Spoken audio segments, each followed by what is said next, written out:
back to the cafe. As always, I hope you guys are having a really wonderful week. This week I have another video in my Let's Talk series for you guys. This idea came to me a couple weeks ago late at night.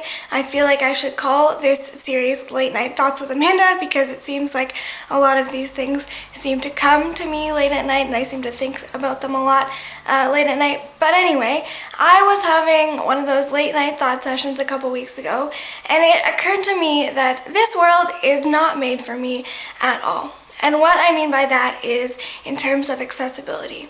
Now for me, I can really only comment on the accessibility in Ontario, Canada, because that's where I'm from. So that's where I am experiencing these things, and it may be the same for you or different for where you're from, but today I'm going to talk about my experiences and what I find with accessibility in terms of my life. And for me, I think that we have come a long way in terms of accessibility, but we're nowhere near where we need to be. In Ontario, we have a Ontario Disability Act that is there to help with these sorts of things, and places now have to follow certain legislation to meet this act in hopes of becoming more accessible, which is a step in the right direction, but there's still a lot of things that are frustrating to me and that need to be worked on. For example, the other day we went to my cousin's house for lunch, and we had stopped at Tim Hortons on the way because it was a couple-hour drive. We got out of the car, and the way this place was set up was there was a parking lot, there was like one of those median things, there was the drive-through lane, and then there was a curb to get up to where the Tim Hortons was. So I had to get out of the car, walk to the median, step over this median that was like thick, go through the drive-through lane, step up onto this curb. Oh, and then when we got to the door, there were accessible buttons. Because that makes sense. I'm sorry, but someone with a mobility device, how, first of all, are they supposed to get over this median that goes between the parking lot and the building? And then second of all, get over this curb that goes from where the parking lot is up to the building. Oh, and then by the time they get up those two giant curbs, they can get into the building? Yeah, that doesn't really make sense to me. Also, it doesn't make sense to me when, okay, there's a ramp, I go to drive my mobility device up the ramp. Oh look, the button is like 2 feet away from where I am or shoved in this little corner, that if I couldn't get off my mobility device, which luckily I can, to press this button, I'm not sure how it would be pressed because it's in such an obscure area that is not easily accessible.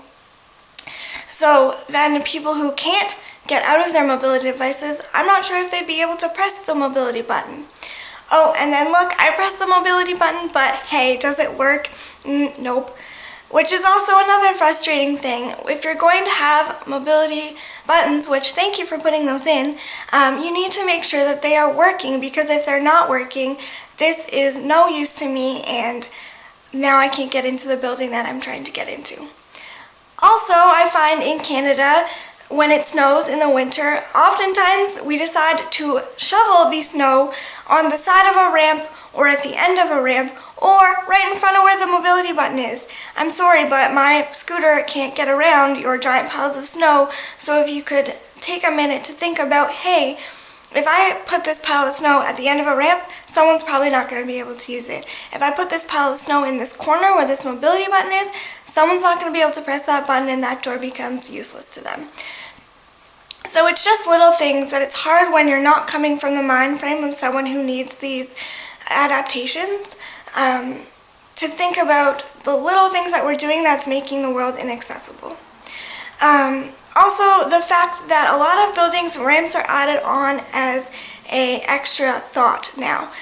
Now, with the newer buildings that are being built, things are being thought out better, which is nice, so that the ramps are becoming part of the building and the accessible ways to get around the building are becoming more of a common built-in to the building, which is nice. But a lot of the older buildings, things had to be built on afterwards because there was no forethought about how people with mobility issues would get in and out of the building. I think that it would be a great idea that if you are a company that's building a building or working on different things, have someone on your committee that has a mobility issue or has difficulties with mobility, and have them come and tell you kind of what you need to do to make sure that your building is accessible to people, because it can be hard when you are not sure and you haven't had to think about those things to have to think about those things. Even little things like them saying, oh, you know what, that button to open that automatic door should maybe not go in that corner because it's harder to access, and should go over here because it's a lot easier for people to push, is again something that you might not think about, but someone who's had to think about these things may have. It's also frustrating, and I think we still have a lot of work to do, when I still have to think a lot about how I'm going to get around and plan my routes. I have a scooter, so when I want to go out, I scoot around. However, not all curbs are flat, so I can't go down all the sidewalks where I want to. I can't go on certain sidewalks because I can't even get on them because of the curb.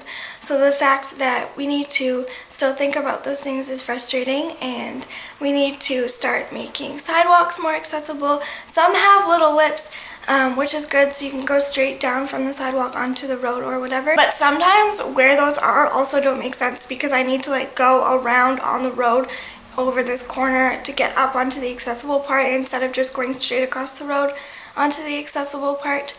And then I think about things like housing and things like that, and the fact that most houses have stairs to get into their house, or there's a flat part, but then when you get into the house you have to walk up or downstairs to access the actual house. And then once you get into the building, most bathrooms don't come accessible. You need to make your bathroom accessible, whether that's putting a stand-in shower in, whether that's putting handrails in the shower. So a lot of houses are still made for able-bodied people, new or older homes, and then people with disabilities and mobility issues then have to adapt them to their own needs, which is frustrating, because if we had just made them accessible in the first place, that means everyone could use them, no matter whether you have a disability or a mobility issue or not. Another thing that really frustrates me is stairs without railings. I literally do not understand why this happens. Luckily, I can use stairs, but I cannot use stairs that don't have railings, because when my weight starts going forward, it doesn't stop. So if I don't have a railing, I'm going to end up on my face.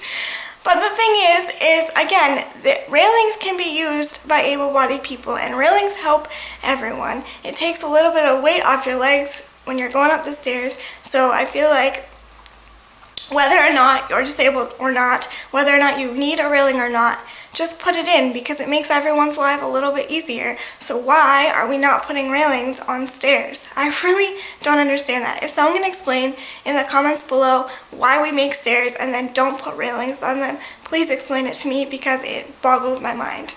Little things also frustrate me and are not as accessible as I would like them to be. Things like when you're presenting in a group and you say, stand up if blah blah blah, or sit down if blah blah blah. Some people can't stand up and can't sit down. Some people are in mobility devices and are unable to get up and down, so then they cannot fully participate in these activities. So maybe say raise your hand if, or lower your hand if. Again, that might not be accessible and inclusive to some people because they might not be able to do that. But please, take the time to know your audience, because I would rather someone take 2 minutes, you know what, not even 2 minutes, 30 seconds, to stop me and say, hey, this is what we're going to be doing. Are you able to participate in this activity? And then I can say yes or no. And then if I can't, I can tell them a way to make it accessible so that I can. Instead of in the middle of the activity feeling awkward and trying to figure out a way myself to participate in that activity. And there's also other different games that are harder for people to participate in if you do have a physical disability or mobility issues. So just know your audience and don't be afraid to quickly ask about your audience so that you're able to make these games and activities available and easy for everyone to participate in, because there's no better feeling than when you start to play in an activity and you realize it's fully accessible and you can play it with no problem, instead of having to think about in your brain, how you're going to adapt the program for yourself and make yourself able to participate. Now, don't get me wrong, like I said before, our world has become a lot more accessible and we're taking strides in the right direction. I just think we're not as far as we like to think that we are. And I'm really thankful for the people that came before me that were able to make the world as accessible as it is today. It does make me really excited that people have come before me to make the world a more accessible place, but I think that we need to continue to do that. So I was having this thought and I was saying, you know what? The world is not really made for me. However, I am made for the world.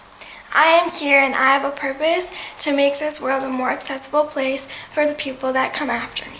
Although today I'm talking about how the world is inaccessible in terms of mobility issues and physical disabilities, I realize that there are times and places that probably every single person in the world feels like this world wasn't made for me. This world was made for someone who makes more money than I do. This world was made for someone who has a different body type than I do. This world was made for someone of a different race than I am. This world was made for someone of a different sexual orientation than I am. This world was made for a different gender than I am.